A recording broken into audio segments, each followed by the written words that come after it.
எல்லாருமே நினச்சிக்கிறாங்க ஒரு ஸ்பெர்ம் கவுண்ட் கம்மியாக இருக்குது, ஒரு ஸ்பெர்ம் மொட்டிலிட்டி கம்மியாக இருக்குது, ஸ்பெர்ம் கவுண்ட் சரியில்லைன்னா எனக்கு குழந்தை நிற்கலைன்ட்டு. அது கிடையவே கிடையாது. இந்த கணவன் மனைவி ஒன்று சேர்றதுலேயே இன்னைக்கு பெரிய சிக்கல்கள் ஏற்படுது. இந்த காலத்தில் கல்யாணம்லாம் எப்போ பண்ணுவாங்க? வயசுக்கு வந்தாலே பெண்ணுக்கு கல்யாணம் பண்ணுவாங்க. அவங்களுக்கு என்ன தெரியும்? ஆனால் கரெக்டாக 10வது மாதம் குழந்தை போகும். ஒரு கருத்தரிப்பு மையத்துக்கு போய் அங்கே கொடுக்குற ட்ரீட்மெண்ட் எடுத்து தான் நமக்கு குழந்தை நிற்கணுன்ற அவசியமே கிடையாது.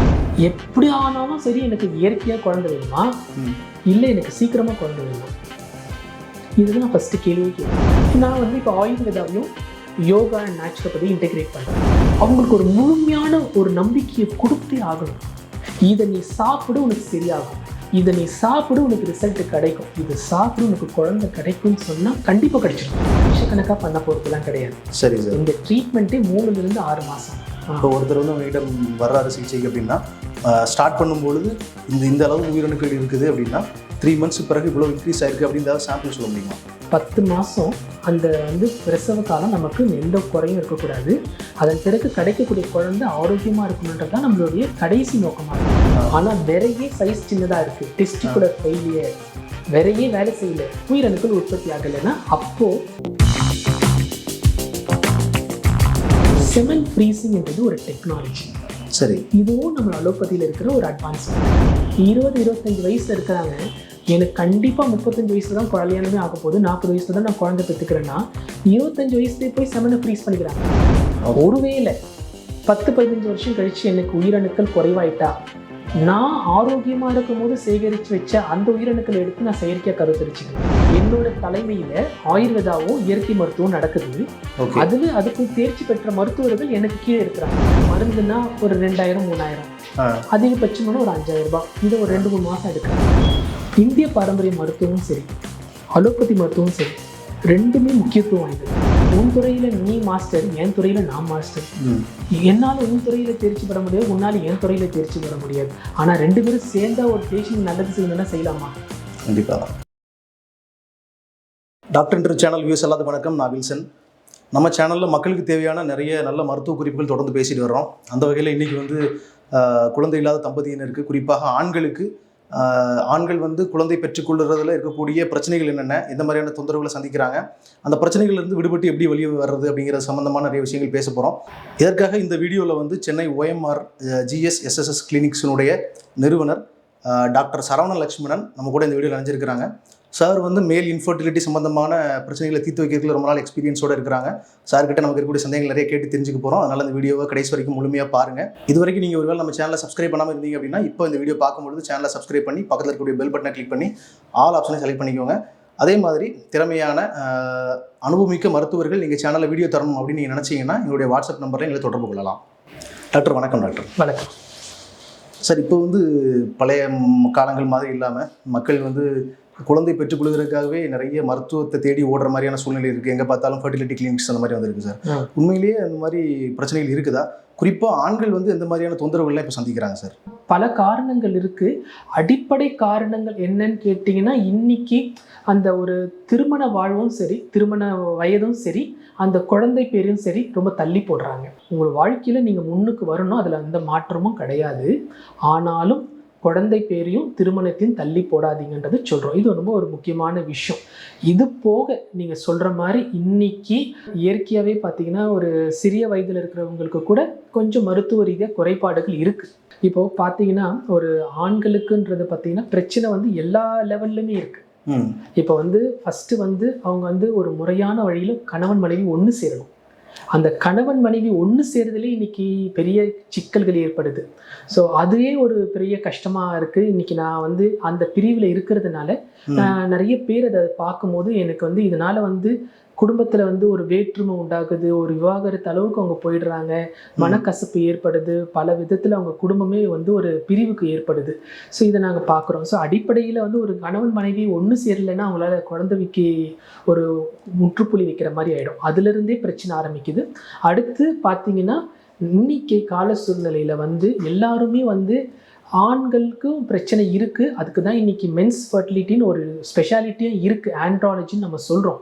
பட் ஆனால் நிறைய பேர் மறந்துடுறாங்க ஒரு விஷயம். இந்த உடல்ன்றது நம்மளுடைய ஒருங்கிணைந்த ஒரு உறுப்பு. இதை வந்து நம்மளுடைய இயற்கையோட படைப்பு எப்படின்னா, ஒரு கருத்தரிப்புக்குன்னு உண்டான சிஸ்டம், ரீப்ரொடக்டிவ் சிஸ்டம் நம்ம சொல்கிறோம்ல, அது தனிப்பட்டு செயல்படுறது கிடையாது. உடலோடு சேர்ந்தது தான். உடலோடு ஒத்தி செஞ்சு, அதாவது இயற்கையோடு ஒத்து செஞ்சுருக்கணும். இந்த உடல் வந்து ஒரு ஒருங்கிணைந்த ஒரு இன்டிகிரேட்டட் சிஸ்டம். இப்போ நமக்கு வந்து டென்ஷன் இருக்குன்னு வச்சுங்களேன், அது நேச்சுரலாகவே நம்மளோட ஸ்பெர்ம் அஃபெக்ட் பண்ணும். எல்லாருமே நினச்சிக்கிறாங்க ஒரு ஸ்பெர்ம் கவுண்ட் கம்மியாக இருக்குது, ஒரு ஸ்பெர்ம் மொட்டிலிட்டி கம்மியாக இருக்குது, ஸ்பெர்ம் கவுண்ட் சரியில்லைன்னா எனக்கு குழந்தை நிற்கலன்ட்டு. அது கிடையவே கிடையாது. ஸ்பெர்ம் கவுண்ட் குறைஞ்சி இருந்து கருத்தரிச்சவங்களையும் பார்த்துருக்கோம், ஸ்பெர்ம் கவுண்ட் வந்து நல்லா இருந்து கருத்தரிக்காதவங்களையும் பார்த்துருக்கோம். ஸோ இது வந்து ஒரு முடிவுக்கு நம்ம வரவே முடியாது. அதாவது வந்து என்னன்னு கேட்டிங்கன்னா, கண்டிப்பாக அந்த உயிரணுக்களுக்கு ஒரு முக்கியத்துவம் கொடுக்கணும், அது மாற்று கருத்து கிடையாது. ஆனால் அதை மட்டும் நினைக்கக்கூடாது. இன்னைக்கு வந்து இது வந்து ஒரு ஒரு ஒரு லேக் ஆஃப் அவேர்னஸ்ன்னு கூட சொல்லலாம். போதுமான விழிப்புணர்வு இன்னைக்கு பொதுமக்களிடையே கிடையாது. அவங்க எல்லாரும் நினச்சிக்கிறாங்க ஒரு குழந்தை இல்லைன்னா ஒரு பெரிய ஒரு ஏமாற்றத்துக்கு போயிடுறாங்க. அந்த மாதிரி ஒரு ஏமாற்றம் அடையணும்னு அவசியமே இல்லை. இந்த இயற்கையோட படைப்பு வந்து எப்படி இருக்குன்னா, மனிதனோட உடல் தேவைக்கு அதிகமாக தான் கடவுள் எல்லாமே நமக்கு வச்சிருக்கிறாரு. இன்னைக்கு ஒரு குழந்தை வேணும் கேட்டிங்கன்னா, லாஜிக்கலாக நீங்கள் திங்க் பண்ணணும்னா ஒரு உயிரணுக்கள் போதும், ஒரு முட்டை போதும், ஒரு ஸ்பெர்மோ ஒரு எக் இருந்தால் ஒருத்தர் குழந்தை பிறக்கும். நீங்கள் கேள்விப்பட்டிருக்கீங்களான்னு கூட தெரியாது. அந்த காலத்தில் இது என்ன பயிற்சியாக இருந்தது. இன்னைக்கு இது வந்து ஒரு செக்ஸ் எஜுகேஷன் ஒரு கோர்ஸ் கொண்டுட்டு வராங்க. ஏன்? தப்பான விஷயங்களை கற்றுக்கக்கூடாதுன்றதுக்காக ஒரு எஜுகேஷன் வந்திருக்கு. நமக்கு முன்னாடி இருந்த தலைமுறையில் இப்படி ஒரு படிப்பு இருந்ததா? இப்படி ஒரு எஜுகேஷன் இருந்ததா? உண்மையாகவே நீங்கள் யோசிச்சு பாருங்க. அந்த காலத்தில் கல்யாணம்லாம் எப்போ பண்ணுவாங்க? வயசுக்கு வந்தாலே பெண்ணுக்கு கல்யாணம் பண்ணிடுவாங்க. ஒரு 20 வயசு ஆனால் பசங்களுக்கு கல்யாணம் பண்ணிடுவாங்க. அவங்களுக்கு என்ன தெரியும்? ஆனால் கரெக்டாக 10வது மாதம் குழந்தை பிறக்கும். இது உண்மையா? சார் ரொம்ப அதிகமாக அவங்களாம் அந்த காலத்தில் குடும்ப கட்டுப்பாடு தான் நம்ம வந்து ரொம்ப விளம்பரமாக பேசிட்டு இருந்தோம் இல்லையா? 10-15 பிள்ளைங்க பெற்றுட்டு இருந்தாங்க. குடும்ப கட்டுப்பாடை வந்து ஃபோர்ஸ் பண்ணி கொண்டு வர பிரெக்னென்ட்டாக இருப்பாங்க ஒரு கட்டத்தில். இப்படிலாம் நம்ம பார்த்துருக்கோம் இல்லையா? அப்போல்லாம் வந்து யார் சொல்லி கொடுத்தாங்க இப்படி தான் இருக்கணும், இப்படி தான் குழந்தை பெற்றுக்கணும்லாம்? ஒன்றுமே கிடையாது. ஏன்னா இதுக்கு இந்த பாயிண்ட் நான் அழுத்தமாக சொல்கிறேன்னா, எப்படி ஒரு கணவன் மனைவி ஒன்றா இருக்கணுன்றதே தெரியாமே இருந்தால் கூட குழந்தை பெற்றுக்கிட்டாங்க. சரி, இன்னைக்கு முறையாக தெரிஞ்சுட்டு கூட குழந்தைய பெற்றுக்க முடியல. ஏன்னா அப்போல்லாம் சரியாக சேராத போது கூட அவங்களுடைய அந்த ஒரு சின்ன ஒரு அட்டாச்மெண்ட் இருக்கும் பாருங்க, அந்த விந்தாகப்பட்டது ஒரு மனைவியோட கர்ப்பப்பைக்குள்ளார போகாத இருந்த போது கூட லேசாக அந்த இடத்துல பட்டா கூட அவங்க கன்சீவ் ஆயிடுவாங்க. அவ்வளோ உயிரணுக்கள் இருக்கும். சரி, ஆண்களுக்கு. ஸோ ஆண்களுடைய உயிரணுக்கள் ஒரு 20-30 வருஷத்துக்கு முன்னாடி பார்த்தீங்கன்னா, உலக சுகாதாரம் WHO பிரகாரம் பார்த்தீங்கன்னா 120 மில்லியன் நார்மல்னு சொன்னாங்க. சமீப காலத்தில் என்ன சொல்கிறாங்க தெரியுங்களா? இதே உலக சுகாதாரம் இந்த 30 வருஷத்துக்குள்ளார என்ன சொல்லியிருக்கிறாங்கன்னா, 120 மில்லியன் உயிரணுக்கள் இருந்தது நார்மல்னு சொன்னவங்க இப்போ அவங்களே 15 மில்லியன் சொல்கிறாங்க. அவ்வளோ வந்துருச்சு. 10ல் ஒரு பங்கு. ஸோ இந்த அளவுக்கு வந்து குறைஞ்சிக்கிட்டே வருது. அந்த உயிரணுக்களுடைய எண்ணிக்கை குறைஞ்சிக்கிட்டே வருது. ஆனாலும் கூட பார்த்தீங்கன்னா 15 மில்லியன்ன்றது எங்கே இருக்குது? ஒரு பெண்ணுக்கு குழந்தை கொடுக்கறதுக்கு ஒரு உயிரணுக்கள் போனானே எப்படி இருக்குது? ஸோ அந்த அளவுக்கு ஒரு கடவுள் வந்து எல்லாமே நமக்கு தேவைக்கு அதிகமாக தான் கொடுத்துருக்கிறார். அதனால மக்கள் வந்து இதை வந்து ஒரு நல்ல வழியில் பயன்படுத்திக்கணும். இதை பார்த்து பயப்பட வேண்டாம். குழந்தையின்மைனா அச்சப்படணும்னு அவசியமே இல்லை, பதட்டம் அடையணும்னு அவசியமே இல்லை. ஒரு கருத்தரிப்பு மையத்துக்கு போய் அங்கே கொடுக்குற ட்ரீட்மெண்ட் எடுத்து தான் நமக்கு குழந்தை நிற்கணுன்ற அவசியமே கிடையாது. சரி சார், இப்போ நீங்கள் சொன்ன விஷயங்கள் எல்லாத்தையும் நம்ம புரிஞ்சுக்கிட்டாலும், பொதுவாக ஒரு ஆண் வந்து ஒரு குறிப்பிட்ட 1 வருஷம் இல்லை 2 வருஷம் அப்படி தாண்டும் பொழுது குழந்தை இல்லை அப்படின்னா டெஸ்ட் இந்த மாதிரி எடுக்க போக வேண்டியது வருது. அப்போ அவங்களுக்கு விந்தணுக்கள் குறைவாக இருக்குது, இல்லை மோட்டிலிட்டி ப்ராப்ளம் இருக்குது, ஷேப் ப்ராப்ளம் இருக்குது, இந்த மாதிரியான காமன் பிரச்சனைகள் ஏதாவது வந்தது அப்படின்னா அவங்க அடுத்து அதை ட்ரீட்மெண்ட் நோக்கி தான் போகிறாங்க இல்லையா? இப்போ நீங்கள் வந்து உங்கள் மருத்துவமனையில் இல்லை நீங்கள் வந்து எந்த மாதிரியான சிகிச்சைகளை அவங்களுக்கு வந்து பரிந்துரை பண்ணுறீங்க? எப்போவுமே பார்த்தீங்கன்னா வந்து ரொம்ப முக்கியம், நான் 3 வழியாக பார்க்குறேன். சரி, அவங்களுடைய லைஃப் ஸ்டைல், அவங்களுடைய ஃபுட் ஸ்டைல், அவங்களுடைய கிளினிக்கல் சைடு, இது 3மே நம்ம பார்க்கணும். ஸோ நிறைய இடங்களில் வந்து பேஷண்ட்ஸுங்களுக்கு நம்ம ஒரு மெடிசின்ஸ் கொடுக்குறோம், அது மாற்று கருத்து கிடையாது. அது வந்து கொஞ்சம் குறுகிய நேரத்திலே அவங்களுடைய மருத்துவ குறைபாடுகளை சரி செய்யுது. ஆனால் அது மட்டும் நம்பி இருக்காதீங்கன்னு சொல்லுவாங்க. ஓகே. ஸோ ஒருத்தர் வந்து எடை அதிகமாக இருக்காங்களா, அதனாலேயும் அவங்களோட உயிரணுக்கள் பாதிப்படையுது. ஒருத்தருக்கு வந்து தூக்கம் குறைவாக இருக்கா, அதனாலே அவங்களோட உயிரணுக்கள். அப்போ அதுதான் life style. Life style changes first importance கண்டிப்பாக இம்பார்ட்டன்ஸ் கொடுக்கணும். அதாவது வந்து இது வந்து ஒரு இன்டெகிரேட்டட். இப்போ நான் வந்து கண்டிப்பாக வந்து நான் வந்து என்கிட்ட வர தம்பதிகளுக்கிட்ட நான் ரொம்ப நல்லா அழகாக கவுன்சிலிங்கில் தான் ஃபஸ்ட்டே கேட்டுருவேன். எப்படி ஆனாலும் சரி எனக்கு இயற்கையாக குழந்தை வேணுமா, இல்லை எனக்கு சீக்கிரமாக குழந்தை வேணுமா, இதுதான் நான் ஃபஸ்ட்டு கேள்வியே கேட்பேன். என்ன ஆனாலும் பரவாயில்ல, எனக்கு இயற்கையாக குழந்தை வேணும்னா அதுக்கு நான் உங்களுக்கு ஒரு கேரண்டி. ஆனால் சீக்கிரமாக குழந்தை வேணும்னா அது எனக்கு திருப்தி கிடையாது, அது எனக்கு உடன்பாடு கிடையாது. ஏன்னு கேட்டிங்கன்னாங்க, ஐயுஐயும் ஐவிஎஃப் சிகிச்சையும் டெஸ்ட் டியூப் பேபியும் இந்த சிகிச்சையெல்லாம் ஒருத்தருடைய அந்த பிரச்சனையை தள்ளுபடி பண்ணி வேகமாக அவங்களுக்கு ஒரு குழந்தைய கொடுக்குறாங்க தவிர்த்து, எத்தனை பேர் நீங்கள் கணக்கெடுத்து பார்த்தீங்கன்னா ஆராய்ச்சியில் ஒரு பெரிய அதிர்ச்சியே நமக்கு இருக்குது. என்ன சார், ஐயுஐலையோ ஐவிஎஃப்லையோ இக்ஸிலையோ டோனார் ப்ரோக்ராம்லையோ சரகேசிலையோ எங்கேயோ வேணாலும் ஆகட்டும். ஆனால் இன்னைக்கு சர்வதேச அளவில் ஆராய்ச்சியில் என்ன சொல்கிறாங்கன்னா, 100 பேர் செயற்கையாக கருத்தரிப்பு வழியாக குழந்தை பெற்றெடுத்தாங்கன்னா 9-10 மாதம் கழித்து கையில் குழந்தை ஆரோக்கியமாக கிடைச்சவங்க 25-30 பேர் தான். இல்லை அது ஐவிஎஃப்ல அந்த மாதிரியான கொஞ்சம் ஃபெயிலியர்ஸ் இருக்குது அப்படிங்கிறத நம்ம படிச்சிருக்கிறோம். இந்த நம்பர்ஸ் பார்க்கும்போது ஆச்சரியமாக தான் இருக்கு. அதிர்ச்சி, பேர் அதிர்ச்சி. ஆனால் மக்களுக்கு இது தெரியாது. ஏன்? ஒன்று அவங்களால முடியல, அவங்கள தயார்படுத்திக்கிறதுக்கு அவங்களுக்கு தயாராக இல்லை, குடும்ப சூழல்.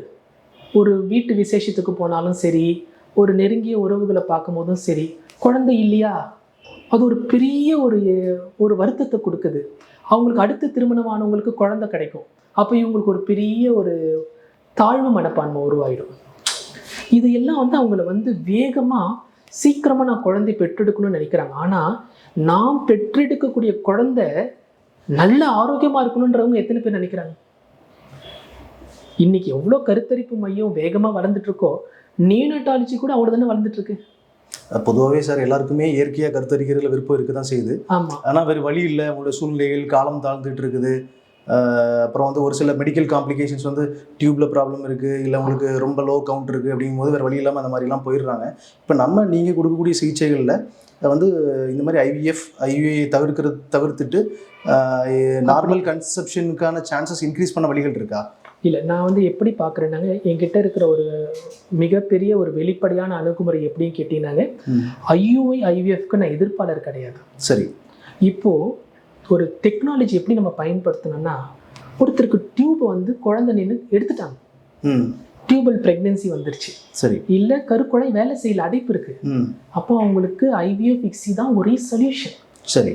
ஒரு அந்த மாதிரி சூழ்நிலையில் நீ இந்த டெக்னாலஜியை பயன்படுத்திக்கோ. ஓகே. ஆனால் உன்னுடைய அவசரத்துக்கு அதை பயன்படுத்தாது. சரி. ஓகே. உன்னால் சரிப்படுத்தக்கூடிய ஒரு பிரச்சனை இருக்கு, உனக்கு சுகர் இருக்கு, எடை அதிகமாக இருக்கு, ஸ்ட்ரெஸ் இருக்கு, உயிரணுக்கள் குறைவா இருக்கு, உயிரணுக்களை சரி செய்யறதுக்கு சில மாதங்கள் தேவைப்படும். அந்த சரியா பண்ணாம நீ அவசரப்பட்டு சிகிச்சை பண்ணிக்காது, அதுக்கு ஒரு வாய்ப்பு இருந்தா. சரி. இப்போ நான் என்னை வந்து எப்படி வந்து நான் வந்து ஒரு தம்பதியை வந்து அணுகுமுறை செய்கிறேன்னா, வெளிப்படையா இதுக்கு இவ்வளோ டைம் ஆகும், இந்த டைம்ல உங்களுக்கு ரிசல்ட் கிடைக்கும், நீங்க இதை சீரியஸாக எடுத்துக்கிட்டீங்கன்னா. நான் சொல்றது கொஞ்சம் கஷ்டமா தான் இருக்கும், ஏன்னா நம்ம பல வழியான உணவு வழிகளை சாப்பிட்டு பழகிட்டோம். இன்னைக்கு ருசிக்கு தான் முக்கியத்துவம் கொடுத்தோம், நம்ம ஆரோக்கியத்துக்கு முக்கியத்துவம் கொடுத்தோமா?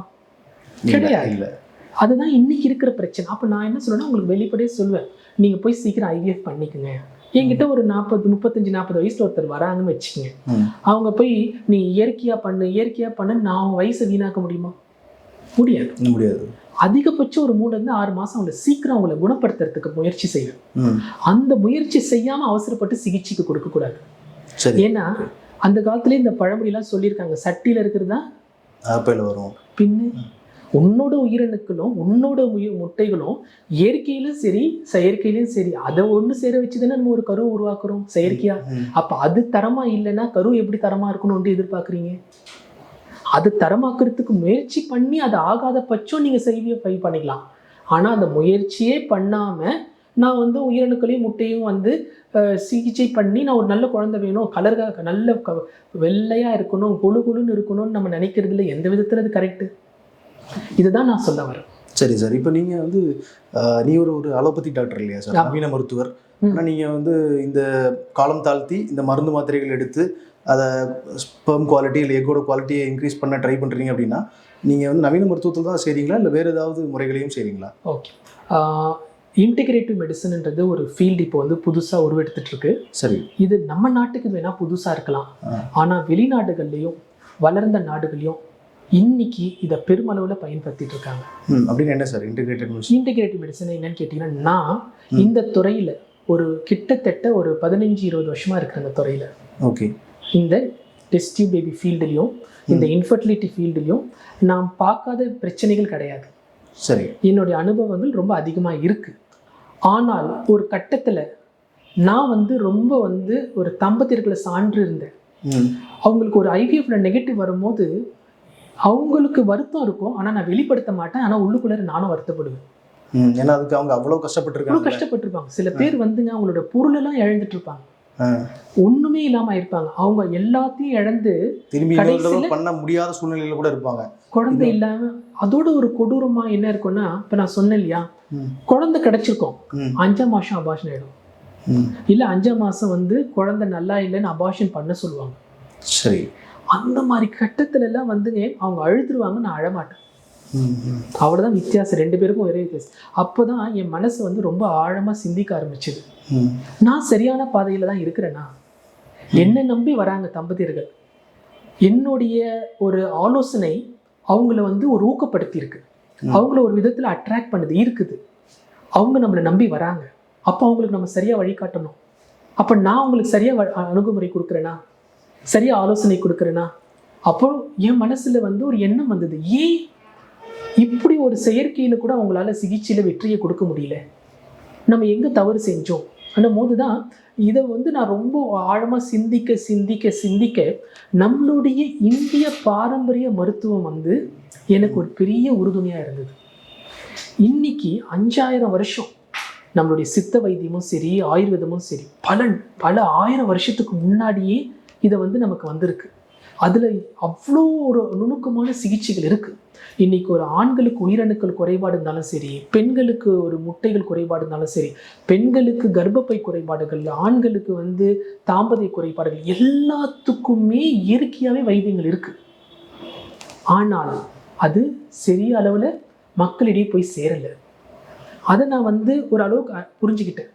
இதை ஒரு 5-6 வருஷத்துக்கு முன்னாடி நான் புரிஞ்சுக்கிட்ட பிறகு இந்த துறையும் நான் வந்து ஆராய்ச்சி பண்ண ஆரம்பிச்சு, அதில் இருக்கிற மருத்துவர்களோட வந்து ஒன்று சேர்ந்து அந்த துறையில் இருக்கக்கூடிய விவரங்கள் எல்லாம் சேகரித்து அதை நானே சொந்தமாக வந்து அதில் நிறைய ஒரு ஆராய்ச்சி பண்ணி தெரிஞ்சுக்கிட்ட பிறகு தான் நான் புரிஞ்சுக்கிட்டேன், இந்த மருத்துவத்தையும் நம்மளுடைய இந்திய பாரம்பரிய மருத்துவத்தையும் நம்மளுடைய அலோபதி நம்மளுடைய நவீன மருத்துவத்தையும் ஒன்று சேர வச்சா கண்டிப்பாக குழந்தைமை மட்டும் இல்லை, இன்னைக்கு மனிதர்களுக்கு இருக்கிற பல நோய்களுக்கு ஒரு பெரிய அளவில் சிகிச்சைகளில் வெற்றி கிடைக்கும்.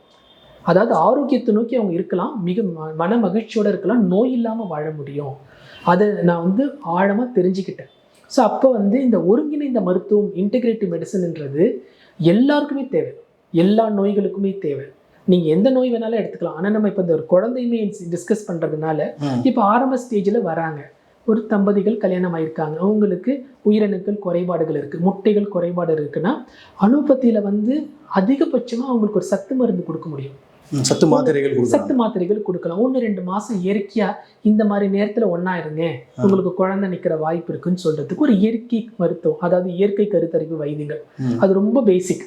சார், அந்த சிங்க் மாதிரியான சத்து மாத்திரைகள் கொடுக்குறாங்க இல்லையா, அந்த மாத்திரைகள் வந்து ஸ்பெர்ம் குவாலிட்டியை இல்லை ஸ்பெர்ம் கவுண்ட் இன்க்ரீஸ் பண்ண உதவி பண்ணுதா? கண்டிப்பா உதவி செய்யும்.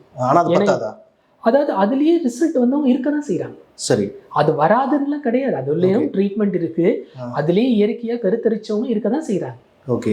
ஆனா அதுல ரிசல்ட் கிடைக்காத பட்சம் அப்போ அதுல இங்க என்ன சேர்க்க முடியும்? நான் வந்து இப்போ ஆயுர்வேதாவையும் யோகா அண்ட் நேச்சுரோபதி இன்டெகிரேட் பண்றேன். ஓகே. இந்த மூணும் நம்ம அலோபதியோட சேர்த்து பண்றேன். ஏன்னு கேட்டீங்கன்னா, இன்னைக்கு யோக பயிற்சியிலே தியான பயிற்சியிலே பல நோய்களை குணப்படுத்த முடியும், உணவுல பல நோய் குணப்படுத்த முடியும். ஆனால் யோகா தியான பயிற்சினால நோய்கள் குணமாகிறதுக்கான சான்றுகள் இருக்கா சார்? இப்போ வந்து நம்ம அலோபதிக் மெடிசின்ஸ் இதெல்லாம் வந்து பார்த்தீங்கன்னா நம்மக்கிட்ட வந்து ஸ்டடி ப்ரூஃப்ஸ் இருக்கு இல்லையா, மெட்டீரியல்ஸ் இருக்கும். ஆனால் இதுக்கெல்லாம் வந்து அதுக்கு மாதிரி சான்றுகள் இருக்கா, நம்ம நம்ப தகுந்த தகவல்கள் இருக்குதா? அது வந்து நீங்கள் யோசிச்சு பார்த்தீங்கன்னா இன்னைக்கு அதுலேயும் வந்து நிறைய சான்றுகள் இருக்கு, அலோபதியில் இருக்க அளவுக்கு விமர்சனையாக கிடையாது. சரி. இன்னைக்கு சர்வதேச அளவில் இருக்கு இந்த ஜேர்னல்ஸ் ரிசர்ச். நான் சொல்றது வந்து இந்தியன் ட்ரெடிஷ்னல் மெடிசனுக்கே ரிசர்ச் வந்து வேர்ல்டு வைடு இருந்திருக்கு, எவிடன்ஸ் பேஸ்ட் இருக்கு, சயின்டிஃபிக் இருக்கு. எதுவுமே ப்ரூவ் பண்ணலன்றதே கிடையாது. ஆனால் அதையும் மீறி நான் உங்ககிட்ட ஒன்று சொல்கிறேன். நான் உங்களால் இன்னைக்கு யோகா வந்து இது யோகாவில் பலன் இல்லைன்னு சொல்ல முடியுமா? நம்ம அப்படி சொல்ல முடியாது. வெறும் மருந்தை ஒன்றி நம்ப இல்லாமல் ஒரு யோக பயிற்சி, ஒரு தியான பயிற்சியும், ஒரு உணவு சரியான உணவு வழிமுறைகளும், ஒரு மூலிகைகளோடு சேர்ந்து நீ மருந்து எடுத்துப்பாரு, உனக்கு கண்டிப்பாக மாற்றம் வராதான்றதை நீங்கள் தெரிஞ்சுக்கணும். எல்லாத்துக்குமே இதுக்கு அடிப்படை, எல்லாத்துக்குமே காரணம் என்னன்னு கேட்டீங்கன்னாங்க மனசு. சரி சார். அந்த காலத்துலங்க கைராசி டாக்டர்னு சொன்னாங்க. யாருன்னா வந்து மருந்து பற்றி சொன்னாங்களா? கை தொட்டாலே நோய் குணமாயிடும் சொன்னாங்களா? அதெல்லாம் இருந்த காலம் தானுங்க இந்த உலகம். நம்ம வெளிநாட்டுக்கே எப்படி ஒரு மருத்துவர் வந்து பேஷண்ட் அணுகுறாங்க, அவங்ககிட்ட எப்படி பேசுறாங்கன்றதும் கூட இருக்கு. அவங்களுடைய பேச்சிலே நோய் குணமாயிடும்னு சொல்லுவாங்க. நோயே வந்துங்க ஒரு வந்து மனசோட பிராந்தி தான். சரி. பிரம்மை தான். இன்னைக்கு மனநோய் தான் பெரிய நோய். உடல் நோயோட மனநோய் தான் பெரிய நோய். நீங்கள் என்கிட்ட ஒரு பேஷண்ட் வரீங்க, என்கிட்ட வந்து அவங்க எதிர்க்க உட்காடுறாங்க, நான் எதுவுமே கேட்கல, ரொம்ப கொடூரமான பிரச்சனை இருக்கட்டும், அவங்க பல ஐவிஎஃப் பண்ணி ஃபெயிலியர் ஆகிருக்கட்டுங்க, அதை பற்றி நான் கவலைப்பட மாட்டேன். அவங்க வந்து வயசாகிருக்கட்டும், கவலைப்பட மாட்டேன். என்கிட்ட வந்து உட்காந்தாங்கன்னா உனக்கு குழந்தை பிறக்குன்னு சொல்லு, உனக்கு குழந்தை பிறக்குன்னு சொல்லும். அடுத்த நிமிஷம் அவங்க முகம் எப்படி இருக்கும், மனசு எப்படி இருக்கும், அதுதாங்க முக்கியம். அதை நீ சரிப்படுத்தாம, ஒருத்தனோட மனநோயை சரிப்படுத்தாம உடல் நோய் எப்படி உங்களால சரிப்படுத்த முடியும்? யோசிச்சு பாருங்க. உடல் நோயே வந்து மனநோயை சான்றுதான் இருக்கு. மனசு குணப்படுத்தலைன்னா உடலை குணப்படுத்த முடியவே முடியாது. ஸோ அதுதான் என்னுடைய வித்தியாசமான வழி. நம்ம வந்து எப்படி நம்மளோட நோயாளியை நம்ம அணுக போறோம், அவங்களுக்கு ஒரு முழுமையான ஒரு நம்பிக்கையை கொடுத்தே ஆகணும். இதை நீ சாப்பிடு உனக்கு சரியாகும், இதை நீ சாப்பிடு உனக்கு ரிசல்ட் கிடைக்கும், இது சாப்பிடு உனக்கு குழந்தை கிடைக்கும்னு சொன்னால் கண்டிப்பாக கிடைச்சிடும். சரி சரி. இப்போ இந்த யோகா நேச்சுரோபதி வந்து நீங்கள் இந்த மனசு சம்மந்தப்பட்ட லெவலில் அவங்களோட ரிலாக்ஸேஷனுக்கு இந்த ஒரு நம்பிக்கைக்கு ஹெல்ப் பண்ணாலும், மற்ற ஆயுர்வேதாவை நீங்கள் எப்படி பயன்படுத்துறீங்க? ஆயுர்வேதா சித்தா பயன்படுத்துறீங்களா? ஆமாம். நம்மளுடைய ஆயுஷ் மருத்துவம் வந்து 5 விதமான மருத்துவமாக இருந்தது. ஏன்னா ஆயுர்வேதான்னு சொல்லுவாங்க, வைனா யோகா நேச்சுரோபதின்னு சொல்லுவாங்க, யூனா யுனானின்னு சொல்லுவாங்க, எஸ்னா சித்தான்னு சொல்லுவாங்க, எச்னா ஹோமியோபதின்னு சொல்லுவாங்க. இதில் வந்துங்க பார்த்தீங்கன்னா ஒரு ஆயுர்வேத டாக்டர், ஒரு யோகா டாக்டர், ஒரு யுனானி டாக்டர், ஒரு சித்தா டாக்டர், ஒரு ஹோமியோபதி டாக்டர், எல்லா டாக்டரையும் போட்டு ஆரம்பித்து எல்லாருக்கும் பேஷண்ட்ஸுங்களை கொடுத்து எல்லாருடைய ட்ரீட்மெண்ட்டை அண்டர்ஸ்டாண்ட் பண்ணி எல்லாத்தையும் நான் ரிசர்ச் பண்ணி நான் புரிஞ்சுக்கிட்டேன், எல்லாமே ஒன்று தான். அப்போது நம்ம ஒரு ஃபீல்டை ஃபோக்கஸ் பண்ணால் போதும். ஓகே. அந்த ஒரு ஃபீல்டை நான் எது தேர்வு செஞ்சேன்னா, எனக்கு கிடைச்ச சூழ்நிலை, எனக்கு கிடைச்ச ஒரு வாய்ப்பு, ஆயுர்வேதாவையும் யோகாவையும் நான் இன்டகிரேட் பண்ணிக்கிட்டேன். சரி சார். ஸோ அலோபதிக் நவீன மருத்துவம், இந்திய மருத்துவத்தில் நான் யோகாவையும் நேச்சுரோபதியும் ஆயுர்வேதாவையும் இன்டகிரேட் பண்ணிக்கிட்டேன். சரி சார். ஓகே. இந்த பக்கம் ட்ரீட்மெண்ட்டும் நான் ரொம்ப அதிகமாக சேகரிச்சுக்கிட்டேன். அந்த பக்கம் என்னுடைய ட்ரீட்மெண்ட்டோடைய துறையே அதுதான். அப்போ இதை ரெண்டையுமே நான் சேரும்போது பேஷண்ட்ஸ்க்கு வெளிப்படையே சொல்லிவிடுவேன், இப்படி ட்ரீட்மெண்ட் பண்ணலாம், ஆனால் அவசரப்படாதீங்க, நான் எப்போ தேவையோ அதை சொல்கிறேன், அந்த நேரத்துக்கு கொஞ்சம் அவகாசம் கொடுங்க. நான் எவ்வளோதான் அவங்களுக்கு ஆலோசனை கொடுத்தாலும் என்னுடைய ஒரு எண்ணம் வந்து அவங்களுக்கு ரிசல்ட் கொடுக்கணும், அவங்களுக்கு எப்படியாவது நம்ம முயற்சி பண்ணணும். ஏன்னா அவங்களுக்கு தெரியாது, அந்த விழிப்புணர்வு கிடையாது, அறியாமையில் இருக்காங்க.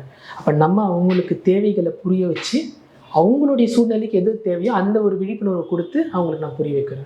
சரி சார். ஒருவேளை வந்து அவங்க வந்து நேச்சுரலாக கன்சீவாக ட்ரை பண்ணாலும், இல்லை ஐயூஏ ஐவிஎஃப் மாதிரி போக வேண்டியிருந்தாலும், அதற்கு முன்பாக நீங்கள் யோகா, நேச்சுரோபதி, இல்லை இந்த ஆயுர்வேத சிகிச்சைகள், இந்த விஷயங்கள்லாம் பண்ணி அதற்கு தயாராக இன்னும் கொஞ்சம் வந்து ஸ்பெர்ம் கவுண்ட் இன்க்ரீஸ் பண்ணி அதை குவாலிட்டி இன்க்ரீஸ் பண்ணி அனுப்புகிற மாதிரி நீங்கள் பண்ணுவீங்க. இதுக்கு அதிகபட்சமாக வந்து 2-3 மாதம் தான் தேவை. சரி. சொல்கிற இவ்வளவுமே வந்து கேட்டிங்கன்னா ஒரு 2-3 மாதத்தில் அவங்க ரெடி ஆகிடுவாங்க. ஸோ நம்ம வந்து இதை வந்து வருஷக்கணக்காக பண்ண போகிறதுலாம் கிடையாது. சரி சார். இந்த ட்ரீட்மெண்ட்டே 3-6 மாதம். சரி. ஏன்னா இது ஏன் இந்த லாஜிக்கை நம்ம சொல்கிறோன்னா, நம்மளுடைய டெஸ்டிஸ் விரையில் வந்து ஒரு உயிரணுக்கள் இன்னைக்கு உற்பத்தி ஆகுதுன்னா அது விந்தில் வெளியேறதுக்கு கிட்டத்தட்ட 80-90 நாள் ஆகுது. அதனால இன்னைக்கு நம்ம செய்யக்கூடிய மாற்றங்கள், நம்ம எடுக்கக்கூடிய மருந்துகளும் சரி, உணவு பழக்கங்களும் சரி, இயற்கை மாற்றங்களும் சரி, இது எல்லாமே நமக்கு வந்து அந்த உயிரணுக்கள் இம்ப்ரூவ்மெண்ட் தெரியறதுக்கு 3 மாதம் ஆகிடும். ஸோ அந்த கேப் வேணும் நமக்கு, அவ்வளோதான், வேற ஒன்றுமே கிடையாது. சரி சரி. Same for egg also. Okay sir. Sir, குறிப்பாக ஆயுர்வேதா வந்து எந்த மாதிரி ஹெல்ப் பண்ணுது அப்படிங்கிறத புரிஞ்சுக்க ட்ரை பண்ணுறேன். நான் நேச்சுரோபதி, யோகா ஓகே, ஆயுர்வேதாவில் இருக்கக்கூடிய மருந்துகள் ஏதாவது நீங்கள் இங்கே பயன்படுத்துறீங்களா ஆண்களுக்கு? ஆயுர்வேதாவில் 2 வழியாக இருக்குது. நம்ம உள்வழி ட்ரீட்மெண்ட், இன்டர்னல் ட்ரீட்மெண்ட்னு சொல்லுவோம், எக்ஸ்டர்னல் தெரப்பிஸ்ன்னு சொல்லுவாங்க. நமக்கு வந்து ரெண்டுமே கொடுக்குறோம் ஆயுர்வேதால. சரி. ஸோ அப்போ ஆயுர்வேதாவை பொறுத்த மட்டும் பார்த்தீங்கன்னா இந்த வெளிப்புறத்தில் இப்போ நம்ம சொல்கிறோம் இல்லையா, எடை அதிகமாக இருக்குது, ஸ்ட்ரெஸ் இருக்குது, கொஞ்சம் அவங்க பாடி ரொம்ப ஹீட் இருக்குது. இப்போ இந்த ஹீட்டெல்லாம் இருந்ததுன்னா நமக்கு வந்து அவங்களுக்கு கொஞ்சம் ஸ்பெர்முடைய நேச்சுரலாகவே அதுக்கு உண்டான குளிர்ச்சி தன்மை குறைஞ்சிரும். சரி. ஸோ இப்போ ஆயுர்வேதாவில் கொடுக்கக்கூடிய அந்த தெரப்பி எப்படின்னு கேட்டிங்கன்னா, ஆயுர்வேதா வந்து ஒரு ஃபவுண்டேஷனாகவே எப்படி இருக்கும்னு பார்த்தீங்கன்னா, ஒரு நோயை வச்சு சிகிச்சை கொடுக்க மாட்டாங்க ஆயுர்வேதாவில். உடலை வச்சு தான் சிகிச்சை பார்ப்பாங்க. அவங்களோட உடலுடைய ஒரு நாடி பரிசோதனை செஞ்சு வாத பித்த கப உடம்புல அவங்க உடம்புல எது வந்து கூடுதலாக இருக்குது குறைவாக இருக்குன்றதை தெரிஞ்சுக்கிட்டு அதுக்கேற்ற மாதிரி வைத்தியம் கொடுப்பாங்க. ஸோ அதில் வந்து கொடுக்கும்போது அவங்களுக்கு எது வந்து குறைபாடு இருக்கோ அது தன்னாலே சரியாயிடும். சரி சார். இது external medicines plus internal therapies. இந்த ஆயுர்வேத பஞ்சகர்மா தெரப்பின்றதும் கொடுப்போம். இன்டர்னலாக ஹெர்ப்ஸ் அண்ட் சப்ளிமெண்ட்ஸ் கொடுப்பாங்க. ஓகே. ஸோ இந்த ஹெர்ப்ஸ் அண்ட் சப்ளிமெண்ட்ஸ் கொடுக்கும்போது என்ன ஆகுதுன்னா அவங்களுக்கு அந்த உயிரணுக்கள், உடல் ஆரோக்கியம் எல்லாமே இம்ப்ரூவ்மெண்ட் ஆகும். ஸோ சில நேரத்தில் தூக்கம் சரியா இல்லைன்னா தூக்கம் சரியா வரும். சில நேரத்தில் எடை அதிகமாக இருந்தால் எடையை குறைக்கும். சில நேரத்தில் அவங்களுக்கு விரை வளர்ச்சி சரியா இல்லைன்னா விரை வளர்ச்சி போதுமான அளவுக்கு வளர்ச்சி கொடுக்கும். உயிரணுக்கள் ஆரோக்கியம் குறைவாக இருந்ததுன்னா உயிரணுக்கள் ஆரோக்கியத்தை கூடுதலாக்கி கொடுக்கும். ஸோ இது எல்லாமே வந்து பார்த்தீங்கன்னா ஹெர்ப்ஸ் அண்ட் சப்ளிமெண்ட்ஸ். ஸோ இதை நம்ம கொடுக்கும்போது சயின்டிஃபிக்காக ஒரு 3 months ட்ரீட்மெண்ட் கொடுக்கறதுக்கு முன்னாடி ஸ்பெர்ம் கவுண்ட் எப்படி இருந்தது, 3 மாதம் ட்ரீட்மெண்ட்டில் எப்படி இம்ப்ரூவ்மெண்ட் இருக்குன்றதை நம்ம அனலைஸ் பண்ணணும். சரி சார். எனக்கு இதில் தான் சார் எனக்கு எக்ஸ்ட்ரா தகவல்கள் வேணும். இப்போ ஒருத்தர் வந்து அவங்ககிட்ட வர்றாரு சிகிச்சைக்கு அப்படின்னா, ஸ்டார்ட் பண்ணும்பொழுது இந்த அளவுக்கு உயிரணுக்கள் இருக்குது அப்படின்னா 3 months பிறகு இவ்வளோ இன்க்ரீஸ் ஆயிருக்கு அப்படின்னு ஏதாவது சாம்பிள் சொல்ல முடியுமா? கண்டிப்பாக. என்னுடைய சொந்த அனுபவத்திலே நான் நிறைய பேஷண்ட்ஸ் இந்த குறுகிய காலத்தில் நிறைய பேர் பார்த்துட்டோம். சரி சார். என்கிட்ட ஒரு பேஷண்ட் வந்தாங்க, அவங்க வந்து ஐவிஎஃப்க்கு தயாராகிட்டாங்க. ஆனால் அவங்களால ஐவிஎஃப் கூட அவங்களோட ஸ்பெர்ம் கவுண்ட் சஃபிஷியண்டாக இல்லை. ஓகே. Less than 1 million. அப்போ என்ன சொல்லுவாங்கன்னா, மேபி சம்டைம்ஸ் டோனார் ஸ்பெர்ம் கூட உங்களுக்கு தேவைன்னு சொல்லியிருக்காங்க. அதில் பேஷண்ட் ரொம்ப மென்டலி டிஸ்டர்ப் ஆகிட்டு என்கிட்ட வந்தார். இன்னைக்கு அவரோட ஸ்பெர்ம் கவுண்ட் 3 months ட்ரீட்மெண்ட்டுக்கு அப்புறம் 18 million இருக்கு. ஓகே. இப்போ நேச்சுரல் ட்ரீட்மெண்ட் ட்ரை பண்ணிட்டு இருக்காங்க. 1 to 18 பாசிபிலிட்டி கண்டிப்பாக. சரி. இதை வந்து நான் அலோபதி ப்ராக்டிஸ் பண்ணும்போது கூட நான் பண்ணியிருக்கிறேன். இது முடியாதுன்னு கிடையாது. ஆனால் இந்த பேஷண்ட் எக்ஸ்ட்ரீம் கேஸ். ஓகே. ஒரு 100 கிலோக்கு மேலே அதிகமாக எடை இருந்தார். பட் இன் ஜென்ரல் வந்து ஸ்பெர்ம் கவுண்ட் பிரச்சனைகள் சந்திக்கிறவங்க வந்து இந்த அளவுக்கு கம்மியாக இருக்க மாட்டாங்களா சார்? அப்படி சொல்ல முடியாது. இன்னைக்கு ஒரு நிறைய பேருக்கு உயிரணுக்கள் குறைபாடுகள் இருக்க தான் செய்யுது. சரி. ஏன்னா இன்னைக்கு ஒரு குழந்தைமை குறைபாடுக்கு பார்த்தீங்கன்னா பெண்களுக்கு சரிசமமாக ஆண்களுக்கும் குறைபாடு இருக்கு. ஒரு காலத்தில் குழந்தைமைனா பெண் மலட்டுத்தன்மைன்னு கேள்விப்பட்டிருப்பீங்க. ஆனால் கடந்த 20-30 வருஷத்துல பெண்களுக்கு சமமா ஆண்களுக்கும் பிரச்சனைகள் இன்னைக்கு இருக்கு. அதனால அது இல்லைன்னு சொல்ல முடியாது, குறைவா இருக்குன்னு சொல்ல முடியாது, இருக்கு. சரி. ஆனா பட் நம்ம வந்து டிராஸ்டிக்கா நம்மளுடைய அப்ரோச் தான் நான் வந்து கொஞ்சம் ஃபைன் டியூன் பண்ணியிருக்கேன். முழுக்க அலோபதி மட்டும் நம்ம சான்று இருக்காம நம்மளுடைய இந்திய பாரம்பரிய மருத்துவத்தையும் கூடுதலா சேர்த்துக்கும் போது இதுல எந்த ஒரு அதிகமான ஒரு செலவுகளும் கிடையாது. முடிஞ்ச அளவுக்கு இயற்கையா நம்ம வாய்ப்பு கொடுக்குறோம். அது அவங்களுக்கு முழுமையான வெற்றியை கொடுக்கலன்னா நம்ம காலம் தாழ்த்தாம அவங்களுக்கு தேவையான பிரச்சனைக்கு ஏற்ற மாதிரி ஐவிஎஃப் கொடுத்து இன்னும் ரிசல்ட்டை கொஞ்சம் நல்லா கொடுக்கலாம். ஏன்னா இப்போ நம்ம ஒரு 3 மாதத்துக்கு முன்னாடி ஐயுஐ பண்ணுறாங்க, ஒன்றுமே ட்ரீட்மெண்ட் பண்ணாமல் அவங்களே ஒரு 3 மாதம் ட்ரீட்மெண்ட் எடுத்து பண்ணுறாங்க. அப்போ ரெண்டுத்துக்குமே நம்ம போடுற முயற்சியில் பலன் இருக்குதுன்னு கண்டிப்பாக பலன் இருக்கும். அப்போ அதில் வந்து கண்டிப்பாக அதோட அவுட்கம் நமக்கு வந்து கன்சீவ் ஆகிறது மட்டும் முக்கியம் இல்லை. 10 மாதம் அந்த வந்து பிரசவ காலம் நமக்கு எந்த குறையும் இருக்கக்கூடாது. அதன் பிறகு கிடைக்கக்கூடிய குழந்தை ஆரோக்கியமாக இருக்கணுன்றது தான் நம்மளுடைய கடைசி நோக்கமாக இருக்கணும். சரி சார். இப்போ ஸ்பெர்ம் கவுண்ட்டில் வந்து இன்க்ரீஸ் பண்ண முடியும்னு நீங்கள் சொல்லிட்டீங்க, அதை புரிஞ்சுக்கிறோம். அதை தவிர ஸ்பெர்முடைய குவாலிட்டியான அதாவது மோட்டிலிட்டி அப்புறம் ஷேப் அதுலேயும் டிஃப்ரென்சஸ் வருமா? இம்ப்ரூவ் பண்ண மூணுமே ஒரே சிஸ்டம் தான். ஒரு ஸ்பெர்ம் கான்சன்ட்ரேஷன்னா உயிரணுக்களோட எண்ணிக்கை, ஸ்பெர்ம் மோட்டிலிட்டின்றது உயிரணுக்களோட அசைவுத்தன்மை, sperm morphology, concentration, motility, morphology, இது மூணுமே உயிரணுக்களுடைய அனாலிசிஸ். சரி. இந்த மூணுமே ஸ்பெர்ம்ல நம்ம பார்க்குறோம். மூணுமே சில பேருக்கு குறைபாடு இருக்கும், 1 மட்டும் குறைபாடு இருக்கும், 2 இருக்கலாம். ஸோ இது எந்த குறைபாடு? சிகிச்சை சேம் தானே சார்? சிகிச்சை சேம் தான். ஓகே. ஸோ அந்த பிரச்சனைகளையும் சரி பண்ண முடியும். சார், சில ஆண்களுக்கு வந்து ஏசுஸ்பெர்மியா அப்படின்னு ஒரு பிரச்சனை இருக்கிறதாகவும் அதில் வந்து ஸ்பெர்ம் கவுண்ட் வந்து 0 இருக்கும், ஒரு ஸ்பெர்ம் கூட இருக்காது அப்படிங்கிற மாதிரியான ஒரு தகவலாம் எழுதியிருக்கிறாங்க. அப்படிலாம் இருக்கிறாங்களா சார்? அது மாதிரி கூட இன்னைக்கு ஒரு சதவீதமான மக்கள் இருக்கிறாங்க. ஆண்களே கருத்தரிப்பு பிரச்சனை இருக்கிறவங்களுக்கு ஒரு 5% இது மாதிரி இருக்கிறாங்க. சரி. ஸோ அந்த மாதிரி பிரச்சனை இருக்கிறதுக்கு என்னுடைய ஒரு அணுகுமுறை தான் வித்தியாசமாக இருக்கும். இப்போது ஒரு ஆயுர்வேதா டாக்டரோ ஒரு நேச்சுரோபதி டாக்டரோ தனியாக ஒரு இன்ஃபர்டிலிட்டி கப்புள்ஸை பார்க்குறதுக்கும் நான் பார்க்குறதுக்கும் என்ன ஒரு பெனிஃபிட் அட்வான்டேஜ் கேட்டிங்கன்னா, நான் அவங்க பேஷண்ட்டுங்களுக்கு கொஞ்சம் ஸ்கேனிங் பண்ணுவேன். பயாப்சி பண்ணுவேன். அவங்களுக்கு கொஞ்சம் சயின்டிஃபிக்காக மாடர்ன் மெடிசனை இன்கார்பரேட் பண்ணுறேன். நீங்கள் அதை படிச்சிருக்கிறதுனால அதனால எனக்கு அது ஒரு அட்வான்டேஜ். இவங்களுக்கு எதனால ஸ்பெர்ம் கவுண்ட் 0 ஆயிருக்கு, ஏசு ஸ்பெர்மே எதனால வந்திருக்கு, உயிரணுக்கள் விரையில உற்பத்தியாகி பாதையில் அடைப்பு இருக்கா, இல்லை உயிரணுக்கள் விரையில உற்பத்தியே ஆகலையா, அதுக்கான டெஸ்ட் இருக்கு, அதுக்குண்டான பரிசோதனைகள் இருக்கு. அதை செஞ்சு அதுக்கு பிறகு இவங்க கிட்ட நான் ட்ரீட்மெண்ட் கொடுத்து அதுல இவங்களுக்கு ரிசல்ட் வருதான்றதை நான் ரிசர்ச் பண்ணுவேன். ஆனா அந்த பிரச்சனையில இருக்கிறவங்களுக்கும் சால்வ் பண்ண சான்சஸ் இருக்கா? இருக்கு. ஏன்னா உயிரணுக்கள் உற்பத்தி ஆகுது, ஆனா பாதையில அடைப்பு இருக்குன்னா சம்டைம்ஸ் கஷ்டம், அதுல கொஞ்சம் ரிசல்ட் கிடைக்கிறது கஷ்டம். ஆனா விரையே சைஸ் சின்னதா இருக்கு, டெஸ்டிகுலர் ஃபெயிலியர், விரையே வேலை செய்யல, உயிரணுக்கள் உற்பத்தி ஆகலைன்னா அப்போ அந்த விரையில என்ன பிரச்சனை இருக்கு, வேரிகோசில் இருக்கா, இல்ல வேற ஏதாவது குறைபாடுகள் இருக்கா, அவங்களுக்கு உஷ்ணம் அதிகமா இருக்கா, அப்ப அதுக்கேற்ற மாதிரி சிகிச்சைகள் கொடுத்தா அதுல கொஞ்சம் சான்சஸ் கூட. அப்ஸ்ட்ரக்டிவ் ஏசுஸ்பெர்மியாவோட டெஸ்டிகுலர் ஃபெயிலியர்னால வரக்கூடிய ஏசுஸ்பெர்மியாவுக்கு ஆல்டர்னேட்டிவ் மெடிசன்ஸ் கொஞ்சம் பெட்டரான சப்போர்ட் கொடுக்கும். ஸோ இதை வந்து நம்ம சயின்டிஃபிக்காக அப்ரோச் பண்ணி அவங்களுக்கு என்ன மாதிரி ரீசன் ஃபார் ஏசுஸ்பெர்மியான்னு தெரிஞ்சுக்கிட்டு அதுக்கேற்ற மாதிரி நம்ம அவங்களுக்கு ஒரு கைடன்ஸை கொடுத்து அதை நம்ம ஃபாலோ பண்ணணும். ஸோ அப்போ நம்ம பண்ணும்போது இப்போ இந்த ஏசுஸ்பெர்மியான்னு இருந்தாலே அலோபதியில் ஒரே ட்ரீட்மெண்ட் தான் பயாப்சி. என்ன செய்வாங்க சார்? விரையில ஊசி போட்டு அதுலேருந்து வர நீர் எடுத்து அதை வந்து ஒரு மைக்ரோஸ்கோப்பியில் பார்க்கும்போது அதில் உயிரணுக்கள் இருக்கான்னு தெரிஞ்சு அந்த உயிரணுக்களை சேகரித்து வச்சு அந்த உயிரணுக்களை கொண்டு மனைவியோட முட்டைகளை செயற்கையாக வெளியெடுத்து இக்ஸின்ற தொழில்நுட்பத்தை பயன்படுத்தி அதை ரெண்டும் ஒன்று சேர வச்சு கருவை வெளியே உருவாக்கி அந்த கருவை எடுத்துன்னு போய் மனைவியோட கர்ப்பப்பையில் வைப்பாங்க. ஓகே, சரி. இதுதான் இக்ஸி. ஸோ ஒரு ஆண்களை பொறுத்த மட்டும் உயிரணுக்கள் 0 கவுண்ட்னு இருந்ததுன்னா இன்னைக்கு அலோபதி அங்கதான் வந்து கூட நிக்குது. அங்கதான் நவீன மருத்துவம் இருக்கு. ஏன்னா 2 விஷயம். ஒண்ணு, எதனால இது வந்திருக்குன்றது இன்னைக்கு அந்த தொழில்நுட்பத்தை வச்சு நம்மளால கண்டுபிடிக்க முடியுது. 2, அதே தொழில்நுட்பத்தை வச்சு அவங்களுக்கு ஜெனட்டிக் ஃபாதரை ஆக்கிறதுக்கு ஒரு வாய்ப்பு கொடுத்துருக்கு. அது கூட நம்ம வந்து இந்த ஆயுர்வேதா மாதிரி விஷயங்களை இன்டெகிரேட் பண்ணும் பொழுது இன்னும் ப்ராப்ளம் ஈஸியாக சால்வ் ஆகிறதுக்கான சான்சஸ் இருக்கு. ஆமா, இதை ஒன்னே தான் நம்ம தெரிஞ்சுக்கணும். இந்திய பாரம்பரிய மருத்துவமும் சரி, அலோபதி மருத்துவம் சரி, ரெண்டுமே முக்கியத்துவம் வாய்ந்தது.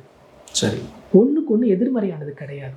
நம்ம அதை காம்ப்ளிமெண்ட் பண்ணோம்னா இன்னைக்கு ஒரு நோயாளிகளுக்கும் சரி பொதுமக்களுக்கும் சரி பெரிய அளவில் அவங்களுடைய ஆரோக்கியத்தை நம்ம எதிர்நோக்கி போகலாம். சரி சார். சார், நீங்கள் இந்த தகவல்லாம் சொல்லிட்டு இருக்கும்பொழுது வெரிகோசில் பற்றியும் பேசுனீங்க இல்லையா? ஆமாம். அந்த வெரிகோசில் அப்படிங்கிறது விதைப்பையில் இருக்கக்கூடிய நரம்புகள் சுருண்டு இருக்கிறது, அந்த மாதிரி பிரச்சனை. ஆமாம். அந்த பிரச்சனையில் இருக்கிறவங்களுக்கு இந்த ஒருங்கிணைந்த சிகிச்சையினால ஏதாவது பிரயோஜனம் இருக்குமா? இருக்கு. ஏன்னா வேரிகோசில் ட்ரீட்மெண்ட்னால ஓரளவுக்கு ரிசர்ச்சில் என்ன சொல்றாங்கன்னா அதனால உயிரணுக்கள் பாதிப்பு இருக்குன்னு சொல்றாங்க. சரி. ஆனால் அது வந்து ஒரு கான்ட்ரவர்ஷியல் ஃபீல்டு தான். அதுக்கு சர்ஜரிஸ் இருக்கா சார்? சர்ஜரிஸ் இருக்கு, லேப்ரோஸ்கோபி இருக்கு, ஓப்பன் சர்ஜரி இருக்கு, மைனர் சர்ஜரி இருக்கு, எல்லாமே இருக்கு. சரி. சர்ஜரி பண்ணியும் உயிரணுக்கள் இம்ப்ரூவ்மெண்ட் ஆகாத கேஸும் இருக்கு. ஸோ சர்ஜரி பண்ணாம வேரிகோசில் இருந்து குழந்தைங்க பெற்றவங்களும் இருக்காங்க. ஓகே. ஸோ அதனால வேரிகோசில் ட்ரீட்மெண்ட் ஒரு கான்ட்ரவர்ஷியல் ஃபீல்ட். அது வந்து ஒரு ப்ரூவன் ஏரியா கிடையாது. சரி. ஆனால் அங்கே இங்கே ஆயுர்வேதம் என்ன பயன்படுத்த முடியும்னா அந்த விரையை சுற்றி இருக்கிற ரத்த குழாய்கள் பலகீனமாக இருக்குது, அது விரையில இருந்தால் அது பேர் வேரிகோசில், அதுவே காலில் இருந்தால் வேரிகோஸ் வெயின். வேற ஒன்றுமே இல்லை, ரெண்டுமே மெத்தடாலஜி ஒன்று தான், பெத்தாலஜி ஒன்று தான். ஸோ இதை எப்படி அணுகுமுறை பண்ணுறாங்கன்னா அவங்களுக்கு சில காரணங்கள் இருக்குது. ஏன் இந்த ரத்த குழாய்கள் வந்து ரத்தம் வந்து அங்கே தேங்கி இருக்கு, ரத்த குழாய்க்கு போதுமான அளவுக்கு ஏன் அந்த இடத்துல வெயின்ஸ் வந்து போதுமான அளவுக்கு அந்த ப்ரெஷர் இல்லை, ஏன் அங்கே வந்து ஸ்டாக்னண்ட்டாக பிளட் இருக்குது, ஸ்டாக்னண்ட் ஆகிற பிளட்டில் என்ன எஃபெக்ட் இருக்குன்னு தெரிஞ்சு அதுக்கேற்ற மாதிரி சில மருந்துகளை நம்ம பயன்படுத்துகிறோம். சரி சார். ஆயுர்வேதத்தில். ஸோ அப்படி பண்ணும்போது அவங்களுக்கு கொஞ்சம் சேஞ்சஸ் கிடைக்கும். பட் என்னுடைய ஒரு ஒப்பீனியன் கேட்டிங்கன்னா வேரிகோசில் இருந்தாலும் கூட நான் எப்படி அப்ரோச் பண்ணுவேன்னா அவங்களோட உயிரணுக்கள் குறைவாக இருந்தாலும் கூட அதை சேகரிப்பேன். செமன் ஃப்ரீசிங்ன்றது ஒரு டெக்னாலஜி. சரி. இதுவும் நம்ம அலோபதியில் இருக்கிற ஒரு அட்வான்ஸ்மெண்ட். ஓகே. ஒரு அட்வான்டேஜ். இன்னைக்கு செமன் ஃப்ரீசிங் பண்ணிக்கிறாங்க. 20-25 வயசுல இருக்கிறாங்க, எனக்கு கண்டிப்பாக 35 வயசுல தான் கல்யாணமே ஆக போகுது, 40 வயசுல தான் நான் குழந்தை பெற்றுக்கிறேன்னா 25 வயசுலேயே போய் செமனை ஃப்ரீஸ் பண்ணிக்கிறாங்க, எக்கை ஃப்ரீஸ் பண்ணிக்கிறாங்க. ஃப்ரீஸ் பண்ண அந்த ஸ்பெர்முக்கு ஒரு எக்ஸ்பைரியே கிடையாது. 1000 வருஷம் கூட அது அப்படியே பத்திரமா இருக்கும். ஒருவேளை 10-15 வருஷம் கழிச்சு எனக்கு உயிரணுக்கள் குறைவாயிட்டா நான் ஆரோக்கியமா இருக்கும் போது சேகரிச்சு வச்ச அந்த உயிரணுக்களை எடுத்து நான் செயற்கையா கருத்தரிச்சுக்கலாம். சரி, ஜெனடிக் டெக்னாலஜி மாறிட்டு இருக்கு. டெக்னாலஜி. ஸோ வேரிகோசில் இருந்ததுன்னா நான் ஒரு ட்ரீட்மெண்ட் கொடுக்கறதுக்கு முன்னாடி ஒரு சர்ஜரி ரெக்கமெண்ட் பண்றதுக்கு முன்னாடி என்கிட்ட ஒரு தம்பதியர்கள் ஆலோசனை எடுத்தாங்கன்னா அவங்களோட உயிரணுக்களை எடுத்து ஃபர்ஸ்ட் ஃப்ரீஸ் பண்ணுவேன். 5 மில்லியன் இருக்கு, நான் அதை எடுத்து ஃப்ரீஸ் பண்ணுவேன். நாளைக்கு இது கூட எல்லாம் போக சொல்ல வந்தாலும் வரலாம். அரசனை நம்பி புருஷனை கைவிட்ட கதையா இருக்கக்கூடாது, அது மாதிரி ஆயிடக்கூடாது. அது மாதிரி ஆயிருக்கு. ஓ சரி சரி. அதனால தான் இந்த மாதிரி அப்ரோச் நான் பயன்படுத்துவேன். பட் அது காஸ்ட்லியான ப்ரொசீஜரா சார்? ரொம்ப சிம்பிள், 1000 to 3000 rupees, அவ்வளோதான். 1 year சார்ஜ். ஓகே ஓகே, அவ்வளோதான். இது ஒரு பெரிய சார்ஜ் இல்லைன்னு நான் நினைக்கிறேன். ஓகே. ஃபாரின்லலாம் இது ரொம்ப பாப்புலர் ஆயிடுச்சு. எப்படி ஒரு ரத்த வங்கி வந்திருக்கோ, விந்து வங்கி, முட்டை வங்கி, கரு வங்கி எல்லாமே வந்துருச்சு இன்னைக்கு உலகத்தில். இதுக்கு வந்து ஃபேஸ்புக் வந்து ஸ்பான்சர் பண்ணுறாங்க. என்கிட்ட வேலை செய்கிற ஊழியர்கள்லாம் வந்து இந்த மாதிரி வந்து அவங்களாம் லேட்டாக கல்யாணம் பண்ணிக்கிறாங்க, லேட்டாக குழந்தை பத்துக்கிறாங்க, அவங்களோட உயிரணுக்கள் முட்டைகள்லாம் கம்மியாகுது, இந்த போய் ஃப்ரீஸ் பண்ணிக்க, இதுக்கு நான் உனக்கு ரீஇன்வெஸ்ட் பண்ணுறேன்றாங்க. ஓ சரி சரி. அவங்க செலவு பண்ணுறாங்க அவங்களோட ஸ்டாஃபுங்களுக்குலாம் ஃபாரின்லலாம். சார் நீங்கள் வந்து பேசிக்காக ஒரு அலோபதி டாக்டர் இல்லையா? நீங்கள் மற்ற சிகிச்சைகள்லாம் சேர்த்து கொடுக்குறதுனால குறிப்பாக இந்த ஆயுர்வேத மருத்துவத்துக்கு நீங்கள் வேற ஒரு டாக்டர்கிட்ட அனுப்பிச்சு ஒப்பீனியன் வாங்கிக்குவீங்களா? ஆமாம், வேற ஒரு டாக்டர்கிட்ட அனுப்பல, நானே ஆயுர்வேதத்தை நடத்துகிறேன்.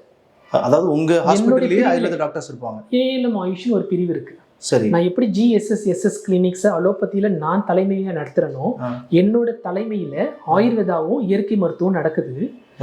அதுக்கு தேர்ச்சி பெற்ற மருத்துவர்கள் எனக்கு கீழே இருக்கிறாங்க.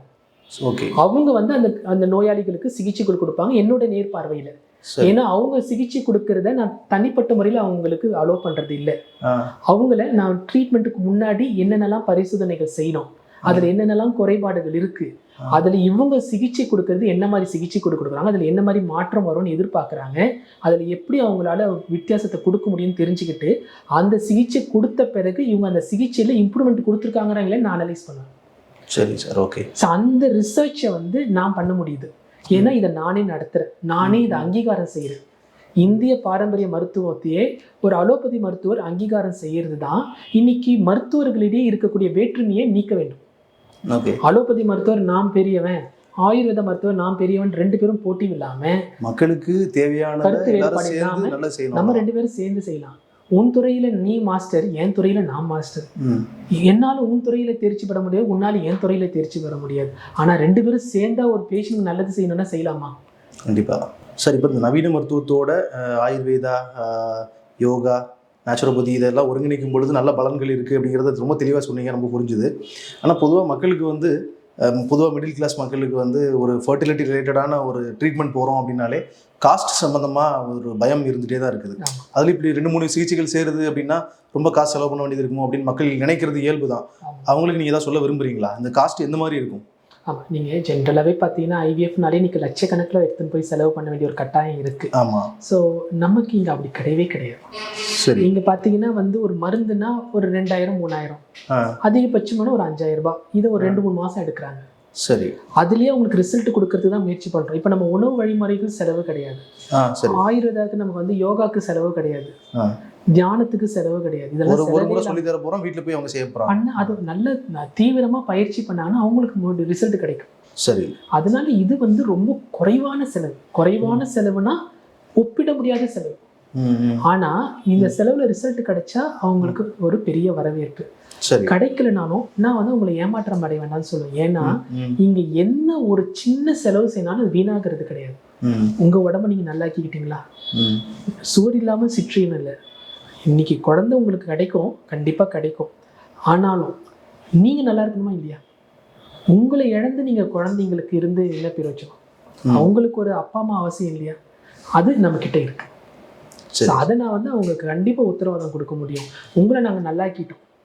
இங்க நீங்க ஒரு பைசா செலவு பண்ணா கூட அது உங்களோட உடம்பு ஆரோக்கியத்தை ஒரு படி முன்னாடி தான் கொண்டு போய் நிறுத்தும். அதுல எந்த ஒரு பின் விளைவுகளும் கிடையாது, சைடு எஃபெக்டே கிடையாது, ரிஸ்க் கிடையாது இல்லையா? அதெல்லாம் இங்கே இருக்கிற அட்வான்டேஜ். சரி சார், ரொம்ப நன்றி சார். நம்ம வந்து ஆண்களுடைய இன்ஃபர்டிலிட்டி சம்மந்தமாக நிறைய கேள்விகள் கேட்டோம். எல்லாத்துக்கும் ரொம்ப பொறுமையாக அழகாக பதில் சொன்னீங்க. நீங்கள் பேசுகிற விதமே அப்படி கேட்டுகிட்டே இருக்கலாம் போல இருந்தது, அந்த மாதிரி பதில் சொன்னீங்க. ரொம்ப நன்றி. நம்ம இன்னொரு வீடியோவில் சந்திக்கலாம் சார். தேங்க்யூ. இது வரைக்கும் இந்த சேனலில் இந்த வீடியோவை கடைசி வரைக்கும் பார்த்த வியூவர்ஸ் எல்லாத்துக்கும் ரொம்ப ரொம்ப நன்றி. இந்த வீடியோ பிடிச்சிருந்துச்சு அப்படின்னா வீடியோ லைக் பண்ணுங்கள். வீடியோவில் உங்கள் கருத்துக்கள் எதுவாக இருந்தாலும் கமெண்ட்டில் நீங்கள் வந்து பதிவு பண்ணுங்கள். நாங்கள் கேட்ட கேள்விகள், சார் சொன்ன பதில்கள், நாங்கள் ஏதாவது விடுபட்டு இருந்தாலும் அது சம்மந்தமான கேள்விகள், அப்ரிசியேஷன்ஸ், இல்லை நாங்கள் பண்ண வேண்டிய இம்ப்ரூவ்மெண்ட் சம்மந்தமான விஷயங்கள் எதுவாக இருந்தாலும் நீங்கள் கமெண்ட்டில் எழுதுங்க. இந்த வீடியோ வந்து மற்ற மக்களுக்கு ஷேர் பண்ணுங்கள். குறிப்பாக குழந்தையின்மையினால் பாதிக்கப்பட்டு குழந்தைக்காக காத்து கொண்டு இருக்கக்கூடிய ஆண்களுக்கு இந்த வீடியோ போய் சேர்ற மாதிரி நீங்கள் செய்யுங்க. நான் இன்னும் நல்ல வீடியோவில் உங்களை சந்திக்கிறேன். அது வரைக்கும் உங்களிடமிருந்து விடைபெறுவது உங்கள் வில்சன். நன்றி, வணக்கம்.